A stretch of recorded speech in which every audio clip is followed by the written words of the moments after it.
Bismillahirrahmanirrahim. Assalamualaikum warahmatullahi wabarakatuh. Selamat pagi untuk teman-teman semuanya. Berjumpa lagi sama kelompok PKM dari KPKN UNJ 2021. Perkenalkan, di sini ada saya Natasha Kevin M. Nur, lalu ada Mutia Zahwana Wita, Frigat Ardito, Enda Nurenda, dan Nurul Makiah. Di sini kami akan membawakan materi bab 1, kelas 7 tentang perumusan dan penetapan Pancasila sebagai dasar negara. Oke, kita masuk ya.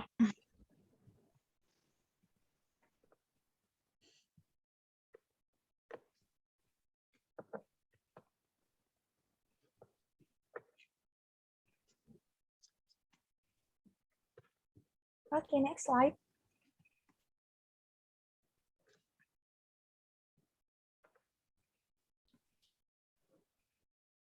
Oke, pertama-tama mau ditanya nih, kenapa harus Pancasila, kenapa harus punya dasar negara? Yang paling kuncinya adalah kenapa harus memiliki dasar negara? Karena kita tuh sebuah negara harus memiliki patokan ke depannya akan seperti apa. Dasar negara itu digunakan untuk arah hidup bangsa tersebut mau seperti apa ke depannya.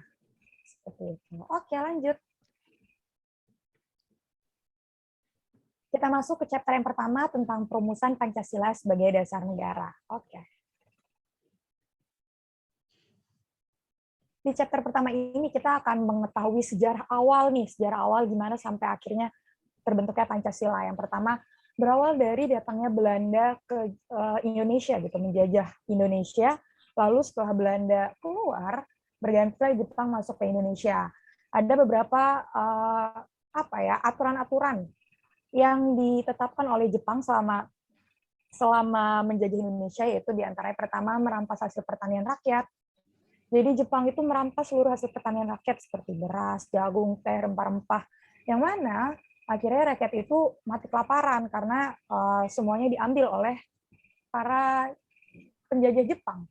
Lalu yang kedua, Jepang juga menerapkan sistem kerja romusa atau kerja paksa, yaitu pemanfaatan rakyat tanpa upah. Jadi rakyat Indonesia pada saat itu dipaksa kerja untuk memenuhi kebutuhan sehari-hari dan kebutuhan lainnya tanpa dibayar oleh penjajah si Jepang ini. Lalu yang ketiga, adanya tanam paksa, yaitu rakyat Indonesia harus mengolah pertanian yang dimiliki, lalu hasilnya tidak bisa dinikmati oleh rakyat Indonesia, tapi diberikan kepada Jepang. Lalu Jepang juga menerapkan wajib pajak, udah di kerja paksa, lalu adanya tanam paksa, rakyat Indonesia juga diwajibkan untuk membayar pajak kepada Jepang. Jadi ketika melewati jembatan, jalan raya, atau fasilitas umum lainnya, rakyat Indonesia harus membayar pajak, gitu, yang mana hal tersebut membuat rakyat Indonesia semakin menderita. Lalu selain pemaksaan tenaga, di masa pemerintahan Jepang juga Jepang membatasi pers. Jadi semua media massa yang punya Indonesia itu disegel. Seluruh media massa adalah media massa Jepang. Jadi Indonesia nggak tahu tuh perkembangan berita-berita di depan di luar itu seperti apa gitu. Ini contohnya adalah Sultan Syahrir tidak mendengar berita lewat radio internasional bahwa Jepang telah menyerah kepada sekutu.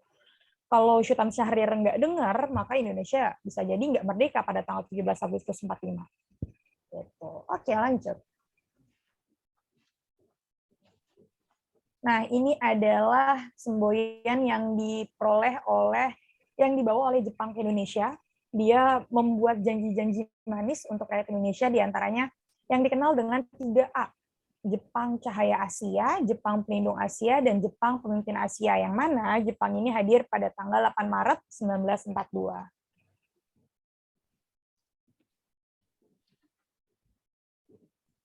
Oke. Ini masih kayak ya, yang pertama ada pembentukan BPUPKI, atau yang biasa dikenal dengan Dokuritsu Junbi Chosakai, bahasa Jepangnya. BPUPKI ini pada tanggal 1 Maret 45 berjanji orang Jepang, sekutu itu tuh maksudnya ada Inggris, Amerika Serikat, dan Belanda akan menyerang balik Indonesia gitu. Maka dari itu Jepang membuat, ya udah deh kita bikin BPUPKI gitu. Lalu keanggotaannya diketuai oleh Dr. KRT Manudiningrat, wakilnya ada dari orang Jepang dan orang Indonesia, lalu anggotanya 62 orang. Dan tugas BPUPKI utamanya ialah menyelidiki hal-hal yang bersangkutan untuk memerdekakan Indonesia, mulai dari segi politik, ekonomi, tata negara, dan segala hal lainnya yang diperlukan agar Indonesia bisa merdeka. Oke, selanjutnya teman saya.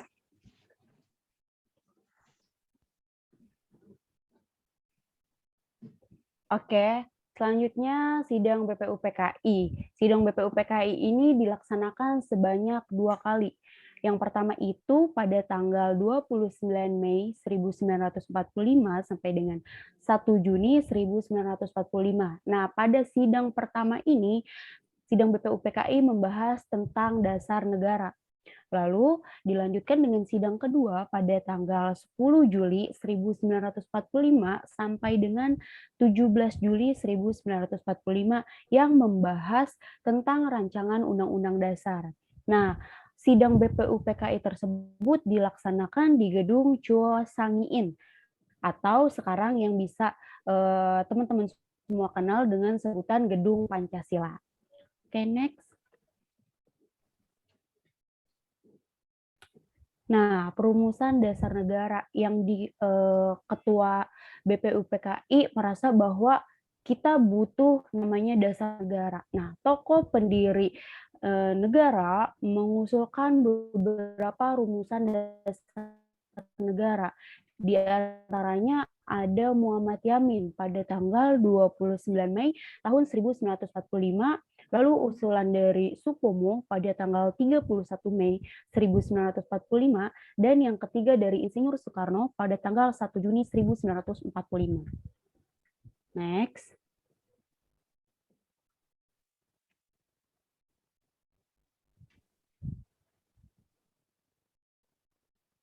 Oke, selanjutnya saya akan lanjutkan yaitu usulan-usulan nih dari beberapa tokoh perumus dasar negara kita. Yang pertama dari Muhammad Yamin ya, yaitu pertama peri kebangsaan, ada peri kemanusiaan, peri ketuhanan, peri kerakyatan, dan kesejahteraan sosial. Lalu oleh Pak Supomo, yaitu persatuan, kekeluargaan, keseimbangan lahir dan batin, musyawarah, keadilan rakyat. Lalu oleh Bapak Insinyur Soekarno, yaitu kebangsaan Indonesia, internasionalisme atau peri kemanusiaan, mufakat atau demokrasi, kesejahteraan sosial, dan ketuhanan yang berkebudayaan. Next. Oke, nah ini kita kenal dengan Panitia 8 ya. Bisa kita lihat bersama, yaitu ada Bapak Muhammad Yamin, ada Bapak Muhammad Hatta, ada Bapak Maramis, lalu ada Pak Abi Kusno, ada Pak Abdul Kahar, ada Pak Haji Agus Salim, ada Pak Wahid ya, Kiai Haji Wahid, dan Mr. Ahmad. Next. Nah, lalu untuk panitia 9 ini diketuai oleh Insinyur Soekarno. Di sini anggotanya ada Muhammad Yamin, ada Muhammad Hatta, ada Mr. Maramis, ada Abi Kusno, Abdul Kahar Muzakir, Haji Agus Salim, Kiai Haji Wahid Hasyim, dan Mr. Ahmad Subarjo.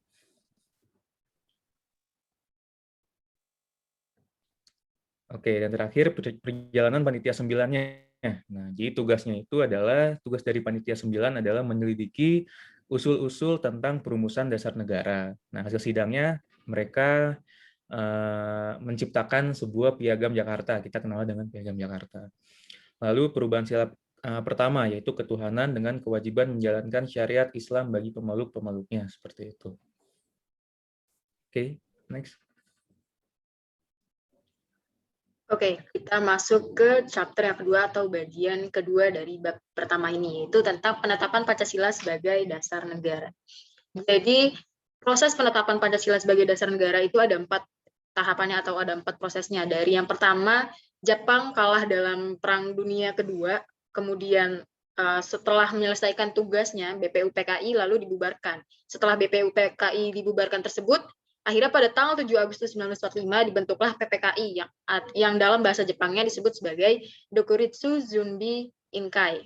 Nah, setelah PPKI dibentuk, Insinyur Soekarno sebagai ketua PPKI nyatakan bahwasanya kemerdekaan Indonesia bukanlah hadiah dari Jepang. Dan yang terakhir di keempat, pada tanggal 14 Agustus 1945, Jepang menyerah pada sekutu yang akhirnya pada 17 Agustus 1945 atau 3 hari setelahnya, bangsa Indonesia resmi memproklamirkan kemerdekaannya. Lalu kemudian 1 hari setelah Indonesia merdeka, yaitu pada tanggal 18 Agustus 1945, PPKI melaksanakan sidang dan menghasilkan keputusan sebagai berikut. Yang pertama, hasil dari sidang PPKI ini yaitu menetapkan UUD 1945 yang di dalamnya terdapat Pancasila sebagai dasar negara. Kemudian yang kedua, memilih presiden dan wakil presiden pada saat itu, yaitu Insinyur Soekarno sebagai presiden dan Muhammad Hatta sebagai wakil presiden. Dan yang ketiga, yaitu membentuk Komite Nasional Indonesia Pusat atau KNIP. Selanjutnya akan disampaikan oleh Saudari Enda. Oke, selanjutnya di sini ada chapter 3 ya, di mana ini adalah bagian ketiga dari bab pertama. Oke, di sini ada semangat pendiri negara dalam merumuskan dan menetapkan Pancasila sebagai dasar negara. Nah, di sini adanya semangat pendiri negara ya. Berarti di sini di mana adanya semangat-semangat dari para pendiri negara kita atau founding fathers kita ya, di mana itu ingin memerdekakan Indonesia. Tujuannya itu ingin membuat Indonesia menjadi negara yang merdeka. Nah, artinya di situ adanya semangat kebangsaan. Nah, semangat kebangsaan di sini sering kita dengar dengan istilah dua ini nih. Ada dua istilah, yaitu nasionalisme dan juga patriotisme. Nah, di mana nasionalisme ini adalah perasaan cinta yang tinggi atau bangga terhadap tanah air dan juga tidak memandang rendah bangsa lain. Cinta tanah air tidak memandang rendah bangsa lain itu adalah nasionalisme. Sedangkan jika memandang rendah bangsa lain itu adalah chauvinisme. Gitu ya. Lalu di sini ada patriotisme. Nah, di sini di mana adanya semangat cinta tanah air atau sikap seseorang yang bersedia mengorbankan segala-galanya untuk mempertahankan bangsanya. Di sini adanya pengorbanan di patriotisme. Oke, next. Nah, di sini di mana seorang pribadi dari kedua hal tersebut, dari nasional dan patriotisme, ada bahasa lainnya yang sering kita dengar, pro patria dan primus patrialis, yaitu artinya mencintai tanah air dan juga mendahulukan kepentingan tanah air. Nah, di sini ada pribadi-pribadinya di mana ada jiwa solidaritas dan kesetiakawanan dari semua lapisan masyarakat, artinya di sini seluruhnya tidak membeda-bedakan masyarakat tertentu, lalu ada jiwa toleransi atau ketegangan rasa antar agama, antar suku, lalu antar golongan, dan antar bangsa. Jadi bersikap toleransi di sini. Lalu adanya jiwa tanpa pamrih dan bertanggung jawab. Yang terakhir itu ada jiwa kesatria dan jiwa dan kebesaran jiwa yang tidak mengandung balas dendam. Oke, mungkin hanya sekian dari kami kelompok PPKN UNJ yang bisa kami sampaikan dari bab 1 ya, bab 1 kelas 7 yang membahas tentang perumusan dan penetapan Pancasila sebagai dasar negara. Dari kami sekian, kurang lebihnya mohon maaf. Billahi taufiq wal hidayah. Wassalamualaikum warahmatullahi wabarakatuh. Waalaikumsalam.